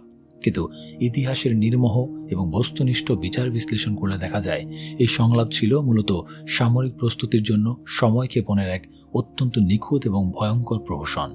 প্রেসিডেন্ট হাউসে যখন দিনের পর দিন রাজনৈতিক দর কষাকষির নাটক চলছিল, ঠিক সেই একই সময়ে পর্দার আড়ালে পাকিস্তান সামরিক এস্টাবলিশমেন্ট এক চরম অমানবিক সামরিক অভিযানের রসদ জোগাড়ে ব্যস্ত ছিল। ভারতীয় আকাশ সীমা ব্যবহারের ওপর নিষেধাজ্ঞা থাকার কারণে পাকিস্তান ইন্টারন্যাশনাল এয়ারলাইন্সের বোয়িং 707 বিমানগুলোকে অত্যন্ত দীর্ঘ পথ পাড়ি দিয়ে শ্রীলঙ্কা হয়ে পশ্চিম পাকিস্তান থেকে পূর্ব পাকিস্তানে আসতে হচ্ছিল। এই যাত্রীবাহী বাণিজ্যিক বিমানগুলোতে সাধারণ যাত্রীর বদলে সামরিক পোশাকে নয়, বরং সাদা পোশাকে প্রতিদিন হাজার হাজার পশ্চিম পাকিস্তানি সৈন্য এবং ভারী সমরাস্ত্র ঢাকায় নিয়ে আসা হচ্ছিল। নবম এবং ষোড়শ ইনফ্যান্ট্রি ডিভিশনের অতিরিক্ত সৈন্যদের অত্যন্ত সন্তর্পণে পূর্ব পাকিস্তানের বিভিন্ন সেনানিবাসে মোতায়েন করা হচ্ছিল। একই সাথে চট্টগ্রাম বন্দরের নোঙর করা MV সোয়াত জাহাজ থেকে বিপুল পরিমাণ অস্ত্র এবং গোলাবারুদ খালাস করার চেষ্টা চলছিল, যা সাধারণ বাঙালি শ্রমিক এবং জনতার তীব্র প্রতিরোধের মুখে পড়েছিল। রাজনৈতিক আলোচনার নামে ইয়াহিয়া খান মূলত এই সামরিক লজিস্টিক্স বা রসদ পৌঁছানোর জন্যই সময় কিনে নিচ্ছিলেন। এই চরম উত্তেজনাকর পরিস্থিতির মধ্যে সামরিক বাহিনীর ভেতরের মনস্তাত্ত্বিক মেরুকরণ এবং সিদ্ধান্ত গ্রহণের প্রক্রিয়াটি বিশ্লেষণ করা অত্যন্ত জরুরি। পূর্ব পাকিস্তানে নিযুক্ত তৎকালীন সামরিক আইন প্রশাসক লেফটেন্যান্ট জেনারেল সাহেবজাদে ইয়াকুব খান এবং গভর্নর অ্যাডমিরাল SM আহসান পরিস্থিতি অত্যন্ত গভীরভাবে বিশ্লেষণ করে এই যৌক্তিক উপসংহারে পৌঁছেছিলেন যে পূর্ব পাকিস্তানের এই বিপুল জনমত এবং গণজাগরণকে কোনোভাবেই সামরিক শক্তি দিয়ে চিরতরে স্তব্ধ করা সম্ভব নয়। তারা একটি রাজনৈতিক সমাধানের পক্ষে শক্ত অবস্থান গ্রহণ করেন এবং সামরিক অভিযানের নির্দেশ বাস্তবায়নে অপারগতা প্রকাশ করে পদত্যাগ করেন। কিন্তু ইয়াহিয়া খানের ঔপনিবেশিক এবং মার্শাল রেস তত্ত্বের অহংকারে অন্ধ মনস্তত্ত্ব এই বাস্তবতাকে কোনোভাবেই মেনে নিতে পারেনি। তিনি ইয়াকুব খান এবং আহসানকে সরিয়ে দিয়ে পূর্ব পাকিস্তানের সামরিক কমান্ডের দায়িত্ব তুলে দেন চরম কট্টরপন্থী এবং নিষ্ঠুর হিসেবে পরিচিত লেফটেন্যান্ট জেনারেল টিক্কা খানের হাতে, যিনি পরবর্তীতে আন্তর্জাতিক মহলে বুচার অফ বেঙ্গল বা বাংলার কসাই হিসেবে কুখ্যাতি অর্জন করেন। মার্চ মাসের মাঝামাঝি সময়েই ঢাকা সেনানিবাসের ভেতরে মেজর জেনারেল রাও ফরমান আলী এবং মেজর জেনারেল খাদিম হোসেন রাজা একটি অত্যন্ত গোপনীয় সামরিক অভিযানের ব্লুপ্রিন্ট তৈরি করেন, যার সাংকেতিক নাম দেওয়া হয় অপারেশন সার্চলাইট। এই অপারেশনের মূল সামরিক এবং রাজনৈতিক উদ্দেশ্য ছিল অত্যন্ত সুনির্দিষ্ট। এক রাতের আকস্মিক এবং ভয়ঙ্কর সামরিক অভিযানের মাধ্যমে পূর্ব পাকিস্তানের সমগ্র রাজনৈতিক নেতৃত্ব, বুদ্ধিজীবী সমাজ, বিদ্রোহী হতে পারে এমন বাঙালি সামরিক ও আধা সামরিক বাহিনী এবং ছাত্র সমাজকে চিরতরে নিশ্চিহ্ন করে দেওয়া। সামরিক এস্টাবলিশমেন্টের ধারণা ছিল বাঙালিরা স্বভাবগতভাবে দুর্বল এবং ভীতু, তাই একটি বড় ধরনের সামরিক আঘাত বা শক অ্যান্ড কৌশল প্রয়োগ করলে তারা ভয় পেয়ে চিরস্থায়ীভাবে পাকিস্তানি শাসনের কাছে আত্মসমর্পণ করবে। এটি ছিল সামরিক ইতিহাসের অন্যতম বড় একটি মনস্তাত্ত্বিক এবং কৌশলগত ভুল হিসাব, যার চূড়ান্ত পরিণতি পাকিস্তান রাষ্ট্রের ভৌগোলিক বিভাজনকে অবধারিত করে তোলে। 1971 সালের 25শে মার্চ আলোচনার প্রহসন চূড়ান্তভাবে শেষ হয়। ইয়াহিয়া খান অত্যন্ত সন্তর্পণে এবং কড়া নিরাপত্তার মধ্য দিয়ে সন্ধ্যায় ঢাকা বিমানবন্দর থেকে একটি বিশেষ বিমানে করে করাচির উদ্দেশ্যে রওনা হন। সামরিক প্রোটোকল অনুযায়ী ইয়াহিয়া খানের বিমানটি নিরাপদে পূর্ব পাকিস্তানের আকাশসীমা অতিক্রম করে পশ্চিম পাকিস্তানের আকাশসীমায় প্রবেশ করার বার্তাটিই ছিল অপারেশন সার্চলাইট শুরু করার চূড়ান্ত সংকেত। রাত আনুমানিক 11:30টার দিকে ঢাকা সেনানিবাস থেকে ভারী সাঁজোয়া যান M24 চ্যাফি ট্যাঙ্ক এবং স্বয়ংক্রিয় অস্ত্রে সজ্জিত পাকিস্তানি সামরিক বাহিনী রাতের অন্ধকারে একটি ঘুমন্ত এবং নিরস্ত্র শহরের ওপর ঝাঁপিয়ে পড়ে। শুরু হয় পৃথিবীর ইতিহাসের অন্যতম সুসংগঠিত, নিষ্ঠুর এবং ভয়ঙ্কর এক গণহত্যা। এই সামরিক অভিযানের লক্ষ্যবস্তুগুলো ছিল অত্যন্ত সুনির্দিষ্ট এবং পূর্ব পরিকল্পিত। সবার আগে আক্রমণ করা হয় পিলখানার ইস্ট পাকিস্তান রাইফেলস সদর দপ্তর এবং রাজারবাগ পুলিশ লাইন্সে, যাতে বাঙালির কোনো সশস্ত্র প্রতিরোধ গড়ে তোলার সক্ষমতা না থাকে। একই সাথে ভারী অস্ত্রশস্ত্র নিয়ে আক্রমণ চালানো হয় ঢাকা বিশ্ববিদ্যালয়ের ছাত্রাবাসগুলোতে, বিশেষ করে জগন্নাথ হল এবং ইকবাল হলে। পাকিস্তান সামরিক বাহিনীর গোয়েন্দা পর্যালোচনায় ঢাকা বিশ্ববিদ্যালয়কে বাঙালি জাতীয়তাবাদের মূল বুদ্ধিবৃত্তিক এবং রাজনৈতিক ইঞ্জিন হিসেবে চিহ্নিত করা হয়েছিল। তাই তাদের উদ্দেশ্য ছিল কেবল রাজনৈতিক নেতাদের দমন করা নয়, বরং একটি জাতির ভবিষ্যৎ বুদ্ধিবৃত্তিক মেরুদণ্ডকে চিরতরে ভেঙে দেওয়া। রাতের অন্ধকারে ঘুমন্ত ছাত্র, শিক্ষক এবং সাধারণ কর্মচারীদের লাইনে দাঁড় করিয়ে ব্রাশ ফায়ারে হত্যা করা হয়। পাশাপাশি ঢাকার বিভিন্ন হিন্দু অধ্যুষিত এলাকা এবং বস্তিগুলোতে আগুন জ্বালিয়ে নির্বিচারে সাধারণ মানুষকে হত্যা করা হয়। এই হত্যাকাণ্ড কোনো বিচ্ছিন্ন বা অনিয়ন্ত্রিত সৈন্যদের কাজ ছিল না। এটি ছিল রাষ্ট্রের সর্বোচ্চ পর্যায় থেকে নির্দেশিত এক সুপরিকল্পিত স্ট্রাকচারাল জেনোসাইড বা কাঠামোগত গণহত্যা। কিন্তু ইয়াহিয়া খান এবং তার সামরিক উপদেষ্টারা যে চরম বাস্তবতাটি বুঝতে সম্পূর্ণ ব্যর্থ হয়েছিলেন তা হল 25শে মার্চের এই ভয়ঙ্কর হত্যাযজ্ঞ বাঙালিকে ভয় পাইয়ে দেওয়ার বদলে তাদের মধ্যে থাকা পাকিস্তান নামক রাষ্ট্রের প্রতি শেষ বিন্দু পরিমাণ আনুগত্যকেও চিরতরে ধ্বংস করে দিয়েছিল। সামরিক বাহিনীর এই আক্রমণ পূর্ব পাকিস্তানের রাজনৈতিক স্বাধিকার আন্দোলনকে রাতারাতি এক সশস্ত্র এবং জনমুখী মুক্তিযুদ্ধে রূপান্তরিত করে। শেখ মুজিবুর রহমানকে গ্রেপ্তার করার আগেই তিনি বাংলাদেশের স্বাধীনতার আনুষ্ঠানিক ঘোষণা প্রদান করেন, যা ওয়্যারলেসে এবং অন্যান্য মাধ্যমে সারা দেশে ছড়িয়ে পড়ে। বাঙালির সামরিক অফিসার, ইপিআর, পুলিশ, আনসার এবং সাধারণ ছাত্র জনতা যার যা কিছু ছিল তা নিয়েই পাকিস্তান বাহিনীর বিরুদ্ধে প্রাথমিক প্রতিরোধ গড়ে তোলে এবং পরবর্তীতে সুসংগঠিত মুক্তি বাহিনী গঠন করে। সামরিক দৃষ্টিকোণ থেকে বিশ্লেষণ করলে দেখা যায় পাকিস্তান সেনাবাহিনীর জন্য পূর্ব পাকিস্তানের ভৌগোলিক পরিবেশ ছিল এক চূড়ান্ত দুঃস্বপ্ন। হাজার হাজার মাইল দূরে অবস্থিত নদীমাতৃক, কর্দমাক্ত এবং বর্ষা প্রধান এই বদ্বীপে একটি কনভেনশনাল বা প্রথাগত সেনাবাহিনীর পক্ষে দীর্ঘমেয়াদী গেরিলা যুদ্ধ চালিয়ে যাওয়া লজিস্টিক্যালি এবং কৌশলগতভাবে সম্পূর্ণ অসম্ভব ছিল। পশ্চিম পাকিস্তানের শুষ্ক অঞ্চলে প্রশিক্ষণপ্রাপ্ত পাকিস্তানি সৈন্যরা পূর্ব পাকিস্তানের এই কাদা পানি এবং প্রবল জনরোষের মধ্যে নিজেদের চরম অসহায় এবং কোণঠাসা অবস্থায় আবিষ্কার করে। ইয়াহিয়া খানের সামরিক এস্টাবলিশমেন্ট এই চরম ভৌগোলিক এবং লজিস্টিক্যালি প্রতিকূল বাস্তবতাকে সম্পূর্ণ উপেক্ষা করেছিল কেবলমাত্র তাদের বর্ণবাদী অহংকার এবং সামরিক দম্ভের কারণে। এই সুপরিকল্পিত গণহত্যার সময় আন্তর্জাতিক সম্প্রদায়ের প্রতিক্রিয়া, বিশেষ করে পরাশক্তিগুলোর ভূমিকা ছিল অত্যন্ত হতাশাজনক এবং স্নায়ুযুদ্ধের সমীকরণে আবদ্ধ। ঢাকায় নিযুক্ত তৎকালীন মার্কিন কনসাল জেনারেল আর্চার কে ব্লাড তার নিজের জীবনের ঝুঁকি নিয়ে ওয়াশিংটনে মার্কিন স্টেট ডিপার্টমেন্টের কাছে পরপর বেশ কয়েকটি অত্যন্ত কড়া এবং বিস্তারিত গোপন তারবার্তা বা টেলিগ্রাম পাঠান, যা ইতিহাসে ব্লাড টেলিগ্রাম নামে বিখ্যাত। এই টেলিগ্রামগুলোতে তিনি অত্যন্ত স্পষ্টভাবে এবং তথ্য প্রমাণ সহ পাকিস্তান সামরিক বাহিনীর চালানো এই হত্যাযজ্ঞকে সিলেক্টিভ জেনোসাইড বা বেছে বেছে চালানো গণহত্যা হিসেবে আখ্যায়িত করেন এবং মার্কিন প্রশাসনের চরম নিষ্ক্রিয়তার তীব্র প্রতিবাদ জানান। এটি ছিল মার্কিন যুক্তরাষ্ট্রের কূটনৈতিক ইতিহাসে স্টেট ডিপার্টমেন্টের নীতির বিরুদ্ধে আনুষ্ঠানিক ভিন্নমতের বা ডিসেন্টের সবচেয়ে শক্তিশালী এবং সুস্পষ্ট উদাহরণ। কিন্তু প্রেসিডেন্ট রিচার্ড নিক্সন এবং হেনরি কিসিঞ্জার আর্চার ব্লাডের এই অত্যন্ত গুরুত্বপূর্ণ মানবিক এবং কূটনৈতিক সতর্কবার্তাকে সম্পূর্ণভাবে অগ্রাহ্য করেন। এর পেছনের কারণ ছিল নিখাত এবং শীতল ভূ রাজনীতি। আগের অধ্যায়ে উল্লেখিত সেই চীন মার্কিন গোপন যোগাযোগ বা ইউএস চায়না ওপেনিং এর মূল মাধ্যম ছিলেন ইয়াহিয়া খান।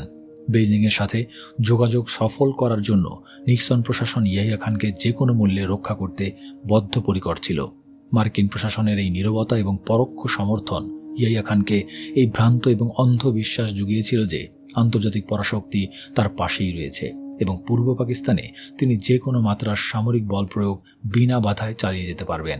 কিন্তু ক্ষমতার অহংকার এবং পরাশক্তির সমর্থন একজন স্বৈরশাসককে হয়তো সাময়িক অন্ধত্ব দিতে পারে, তবে তা কখনোই একটি স্বাধীনতাকামী জাতির অপ্রতিরোধ্য সংগ্রামকে চিরতরে মুছে দিতে পারে না।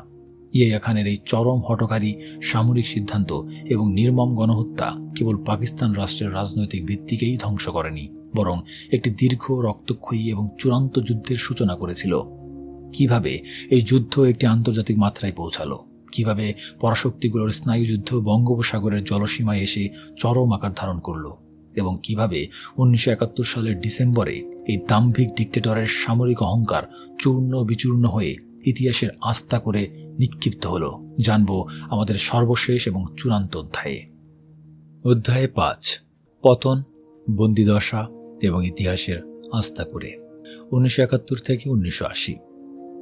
1971 সালের মাঝামাঝি সময় পূর্ব পাকিস্তানের ভৌগোলিক, রাজনৈতিক এবং সামরিক পরিস্থিতি প্রেসিডেন্ট আগা মোহাম্মদ ইয়াহিয়া খান এবং তার সামরিক এস্টাবলিশমেন্টের জন্য এক চূড়ান্ত, রক্তক্ষয়ী এবং অপরিবর্তনীয় দুঃস্বপ্নে পরিণত হয়েছে। অপারেশন সার্চলাইটের মাধ্যমে সামরিক শক্তি প্রয়োগ করে একটি জাতিকে চিরতর স্তব্ধ করে দেওয়ার যে অহংকারী এবং ভ্রান্ত ব্লুপ্রিন্ট পাকিস্তান সেনাবাহিনী তৈরি করেছিল তা সম্পূর্ণভাবে ব্যর্থতায় পর্যবসিত হয়। বর্ষাকালীন পূর্ব পাকিস্তানের কর্দমাক্ত ভূখণ্ড, দুর্ভেদ্য নদীপথ এবং অচেনা ভৌগোলিক পরিবেশ পাকিস্তান সেনাবাহিনীর প্রথাগত কনভেনশনাল রণকৌশলকে সম্পূর্ণ অকেজো করে দেয়। এর বিপরীতে ভারত সরকারের লজিস্টিক এবং সামরিক সহায়তায় গড়ে ওঠা মুক্তিবাহিনী এক সর্বাত্মক এবং অত্যন্ত কার্যকর গেরিলা যুদ্ধ শুরু করে। ক্রমাগত হিট অ্যান্ড রান বা অতর্কিত আক্রমণের মাধ্যমে মুক্তিবাহিনী পাকিস্তান সেনাবাহিনীর সাপ্লাই চেইন, যোগাযোগ ব্যবস্থা এবং মনস্তাত্ত্বিক মনোবলকে সম্পূর্ণভাবে ভেঙে দেয়। পশ্চিম পাকিস্তান থেকে হাজার হাজার মাইল দূরে অবস্থান করা একটি লজিস্টিক্যালি বিচ্ছিন্ন সেনাবাহিনীর পক্ষে এমন একটি তীব্র এবং জনসম্পৃক্ত গেরিলা যুদ্ধ বছরের পর বছর চালিয়ে যাওয়া সামরিক এবং অর্থনৈতিকভাবে সম্পূর্ণ অসম্ভব ছিল, এবং যুদ্ধের বিপুল ব্যয়ের কারণে পাকিস্তান রাষ্ট্রটি তখন কার্যত দেউলিয়া হওয়ার দ্বার প্রান্তে। এই চরম সামরিক অচলাবস্থা এবং আসন্ন পরাজয়ের পদধ্বনি ইয়াহিয়া খানের ব্যক্তিগত মনস্তত্ত্বে এক গভীর এবং বিকারগ্রস্ত প্রভাব ফেলে। বাস্তবতার চরম রুক্ষতা থেকে পালিয়ে বাঁচার জন্য তিনি নিজেকে আরও বেশি অ্যালকোহল এবং প্রেসিডেন্ট হাউসের সেই অন্ধকার উচ্ছৃঙ্খল জগতের মাঝে ডুবিয়ে দেন। রাষ্ট্রের অত্যন্ত গুরুত্বপূর্ণ নীতি নির্ধারণী বৈঠকগুলোতে তাকে প্রায়শই নেশাগ্রস্ত এবং অসংলগ্ন অবস্থায় দেখা যেতে থাকে। তার সামরিক গোয়েন্দা সংস্থাগুলো তাকে ক্রমাগত মিথ্যা এবং বানোয়াট রিপোর্ট দিয়ে আশ্বস্ত করার চেষ্টা করছিল যে পরিস্থিতি এখনও তাদের নিয়ন্ত্রণে রয়েছে, কিন্তু পর্দার আড়ালে আন্তর্জাতিক কূটনীতির মঞ্চ তখন পাকিস্তানের পায়ের নিচ থেকে মাটি সম্পূর্ণ সরে যাচ্ছিল। ডিসেম্বর মাসের শুরুতে পরিস্থিতি এক চূড়ান্ত বিস্ফোরণের দিকে এগোতে থাকে। মুক্তিবাহিনী এবং ভারতীয় সীমান্তরক্ষী বাহিনীর ক্রমাগত যৌথ অভিযানের মুখে পূর্ব পাকিস্তানে অবস্থানরত পাকিস্তানি নবম, 14তম এবং 16শ ইনফ্যান্ট্রি ডিভিশনগুলো কার্যত অবরুদ্ধ এবং কোণঠাসা হয়ে পড়ে। এই চরম বিপর্যয়ের মুখে দাঁড়িয়ে ইয়াহিয়া খান এবং তার শীর্ষ সামরিক নীতি নির্ধারকরা এক অত্যন্ত মরিয়া, হঠকারী এবং আত্মঘাতী সামরিক সিদ্ধান্ত গ্রহণ করেন। তাদের মনস্তাত্ত্বিক হিসাব ছিল পূর্ব পাকিস্তানে তাদের পরাজয় কেবল সময়ের ব্যাপার।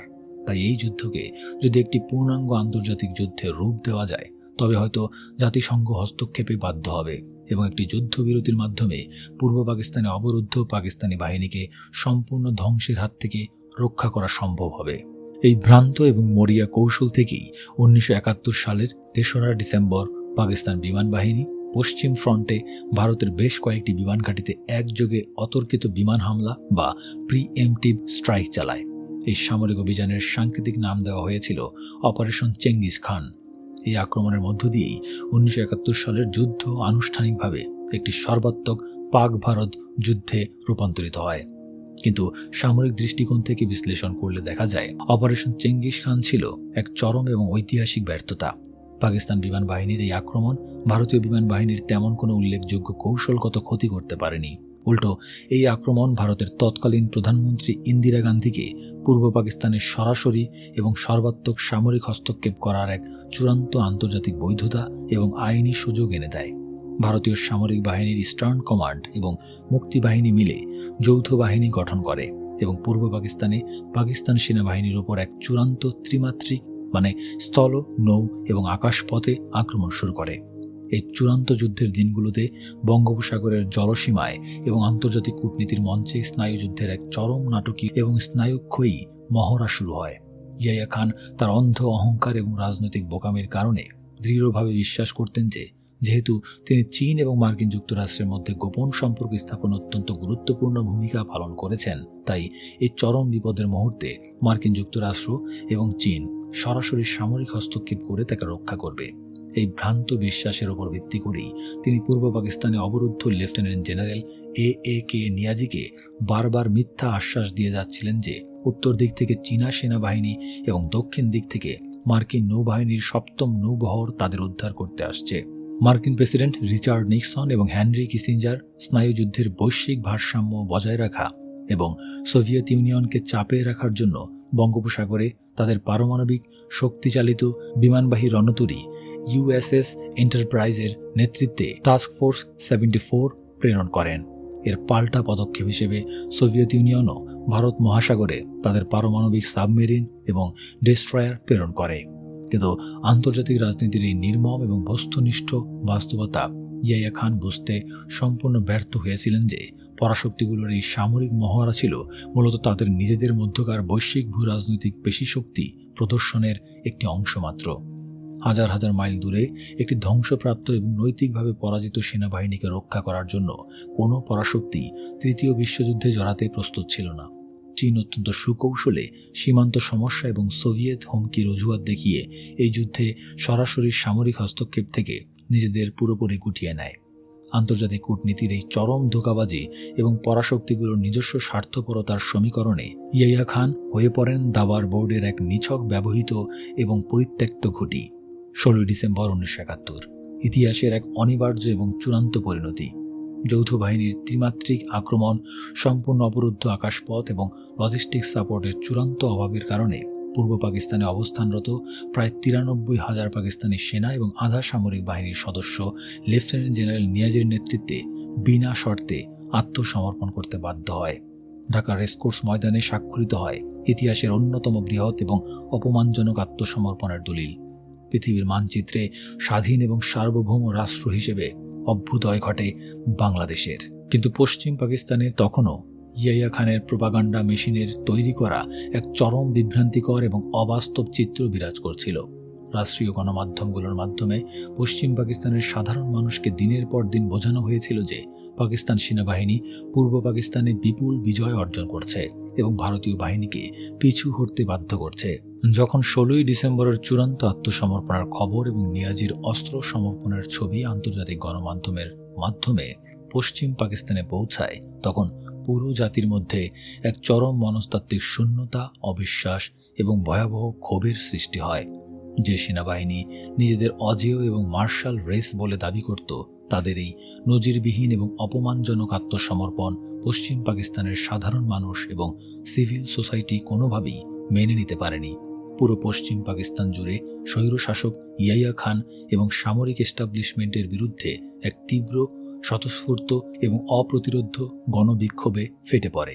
জনরোষ এতই তীব্র ছিল যে সামরিক বাহিনীর অভ্যন্তরীণ কমান্ড স্ট্রাকচারেও এক ধরনের বিদ্রোহের পরিস্থিতি তৈরি হয়। তরুণ এবং মধ্যম সারির সামরিক কর্মকর্তারা এই চরম জাতীয় বিপর্যয়ের জন্য সরাসরি ইয়াহিয়া খান এবং তার শীর্ষ জেনারেলদের বিলাসবহুল জীবনযাপন, নৈতিক স্থলন এবং সামরিক অযোগ্যতাকে দায়ী করতে শুরু করেন। নিজের জীবন এবং অস্তিত্ব রক্ষার কোনো বিকল্প না দেখে জনরোষের মুখে চরম অপমানিত এবং কোণঠাসা ইয়াহিয়া খান 1971 সালের 20 ডিসেম্বর পদত্যাগ করতে বাধ্য হন। ইতিহাসের কি চরম এবং নির্মম পরিহাস! যে জুলফিকার আলী ভুট্টোকে তিনি পূর্ব পাকিস্তানে গণহত্যা চালানোর রাজনৈতিক দোসর হিসেবে ব্যবহার করেছিলেন, সেই ভুট্টোর হাতেই তাকে পাকিস্তানের রাষ্ট্রপতির পদ এবং প্রধান সামরিক আইন প্রশাসকের ক্ষমতা হস্তান্তর করে চিরতরে বিদায় নিতে হয়। ক্ষমতা হস্তান্তরের পরপরই জুলফিকার আলী ভুট্টো নিজের রাজনৈতিক অবস্থান সংহত করতে এবং সেনাবাহিনীর অভ্যন্তরে থাকা ইয়াহিয়াপন্থীদের ক্ষমতা চিরতরে খর্ব করার জন্য ইয়াহিয়া খানকে গৃহবন্দী করার নির্দেশ দেন। 1971 সালের শেষ ভাগ থেকে শুরু করে 1977 সাল পর্যন্ত দীর্ঘ 6 বছর আগা মোহাম্মদ ইয়াহিয়া খান চরম অবমাননা এবং কড়া সামরিক পাহারায় গৃহবন্দী জীবনযাপন করেন। এই সময়ে তার সমস্ত সামরিক পদক, রাষ্ট্রীয় সম্মাননা এবং পেনশন সম্পূর্ণভাবে বাতিল করা হয়। 1971 সালের যুদ্ধে পাকিস্তানের এই নজিরবিহীন সামরিক এবং রাজনৈতিক বিপর্যয়ের কারণ অনুসন্ধানের জন্য জুলফিকার আলী ভুট্টোর সরকার তৎকালীন প্রধান বিচারপতি হামিদুর রহমানের নেতৃত্বে একটি তদন্ত কমিশন গঠন করে, যা ইতিহাসে হামিদুর রহমান কমিশন নামে পরিচিত। এই কমিশনের সামনে যখন ইয়াহিয়া খানকে জিজ্ঞাসাবাদের জন্য উপস্থিত করা হয়, তখনও তার মধ্যে কোনো প্রকার অনুশোচনা, অপরাধবোধ বা আত্মগ্লানির লেশ মাত্র ছিল না। তিনি অত্যন্ত ঔদ্ধত্যের সাথে তার সমস্ত রাজনৈতিক এবং সামরিক ব্যর্থতার দায়ভার জুলফিকার আলী ভুট্টো, লেফটেন্যান্ট জেনারেল নিয়াজি এবং অন্যান্য রাজনৈতিক নেতাদের উপর চাপিয়ে দেওয়ার চেষ্টা করেন। কিন্তু কমিশনের অত্যন্ত গোপনীয় এবং বিস্তারিত রিপোর্টে স্পষ্টভাবে উঠে আসে যে 1971 সালের এই চরম বিপর্যয়ের জন্য ইয়াহিয়া খানের মদ্যপ জীবনযাপন, রাজনৈতিক অদূরদর্শিতা, সামরিক বাহিনীর ওপর তার অন্ধ নিয়ন্ত্রণ এবং সর্বোপরি একটি রাজনৈতিক সমস্যাকে সামরিক শক্তি দিয়ে সমাধান করার হঠকারী সিদ্ধান্তই এককভাবে দায়ী। দীর্ঘ গৃহবন্দী জীবন, চরম মানসিক হতাশা এবং ক্ষমতার এই অভাবনীয় পতন ইয়াইয়া খানের শারীরিক অবস্থার দ্রুত এবং মারাত্মক অবনতি ঘটায়। তিনি উচ্চ রক্তচাপ, অনিয়ন্ত্রিত ডায়াবেটিস এবং প্যারালাইসিসে আক্রান্ত হন। দীর্ঘ সময় ধরে চলা এই শারীরিক জটিলতা এবং অবহেলিত অবস্থার পর 1980 সালের 10ই আগস্ট পাকিস্তানের রাওয়ালপিন্ডির সামরিক হাসপাতালে ইতিহাসের এই ঘৃণ্য স্বৈরশাসক 63 বছর বয়সে মৃত্যুবরণ করেন। তার মৃত্যুর পর তার শেষকৃত্য বা জানাজা নিয়ে পাকিস্তান এস্টাবলিশমেন্ট এক চরম দ্বিধা এবং অস্বস্তির মধ্যে পড়ে। তাকে রাষ্ট্রীয়ভাবে সম্মান জানানো হবে কিনা তা নিয়ে বিতর্ক তৈরি হয়। শেষ পর্যন্ত তাকে পেশোয়ারে একটি সীমিত পরিসরের রাষ্ট্রীয় মর্যাদায় সমাহিত করা হয়, যা ছিল মূলত সামরিক বাহিনীর নিজস্ব প্রাতিষ্ঠানিক প্রোটোকল রক্ষার একটি আনুষ্ঠানিকতা মাত্র। ইতিহাসের কাঠগড়ায় আগা মোহাম্মদ ইয়াইয়া খানের মূল্যায়ন অত্যন্ত সুনির্দিষ্ট এবং নির্মোহ। আন্তর্জাতিক কূটনীতির ইতিহাসে মার্কিন যুক্তরাষ্ট্রের কাছে তিনি হয়তো সাময়িকভাবে একজন বিশ্বস্ত মধ্যস্থতাকারী এবং চীন মার্কিন সম্পর্ক স্থাপনের এক নিছক ফ্যাসিলিটেটর বা ডাকপিয়ন হিসেবে পরিগণিত হয়েছিলেন, কিন্তু বাংলাদেশের স্বাধীনতাকামী মানুষের কাছে এবং বিশ্ব মানবতার ইতিহাসে তিনি চিরকাল পরিচিত থাকবেন এক চরম রক্তপিপাসু, নিষ্ঠুর এবং দাম্ভিক আর্কিটেক্ট অফ জেনোসাইড বা গণহত্যার স্থপতি হিসেবে, যার নির্দেশেই রচিত হয়েছিল 25শে মার্চের কালরাত্রি এবং 30 লাখ নিরীহ মানুষের মৃত্যু। অন্যদিকে খোদ পাকিস্তানের ইতিহাসেও তিনি কোনো বীর হিসেবে স্থান পাননি, বরং তাকে স্মরণ করা হয় সেই অযোগ্য এবং অহংকারী স্বৈরশাসক হিসেবে, যার রাজনৈতিক বোকামি এবং সামরিক দম্ভ পাকিস্তান নামক রাষ্ট্রটির ভৌগোলিক বিভাজনকে অবধারিত করে তুলেছিল। ক্ষমতার মোহ কিভাবে একজন মানুষকে অন্ধ করে দেয় এবং কিভাবে সেই অন্ধত্ব একটি জাতির জন্য চূড়ান্ত ধ্বংস ডেকে আনে। আগা মোহাম্মদ ইয়াইয়া খানের জীবন এবং পতন তার এক নিখুঁত এবং চরম ঐতিহাসিক দলিল। বন্ধুরা, এই ছিল আগা মোহাম্মদ ইয়াইয়া খানের রাজনৈতিক ও সামরিক জীবনের সারসংক্ষেপ। তার অন্ধ ক্ষমতা লিপ্সা এবং ভূরাজনৈতিক দম্ভ কেবল পাকিস্তান রাষ্ট্রকেই দ্বিখণ্ডিত করেনি, ত্বরান্বিত করেছিল স্বাধীন বাংলাদেশের জন্মকে। তবে আপনাদের কাছে আমার একটি প্রশ্ন, আপনারা কি মনে করেন ইয়াইয়া খান একাই এই পুরো সামরিক এবং রাজনৈতিক বিপর্যয়ের জন্য দায়ী ছিলেন, নাকি তিনি যুগ যুগ ধরে গড়ে ওঠা পাকিস্তানি সামরিক এস্টাবলিশমেন্টের কাঠামোগত অহংকারের একটি পুতুল ছিলেন মাত্র? আপনাদের যৌক্তিক মতামত অবশ্যই কমেন্ট করে জানাবেন। ভিডিওটি তথ্যবহুল মনে হলে লাইক করুন, শেয়ার করুন এবং ইতিহাসের এমন আরও অজানা ও বস্তুনিষ্ঠ বিশ্লেষণ শুনতে বই কথা কয় চ্যানেলটি সাবস্ক্রাইব করুন।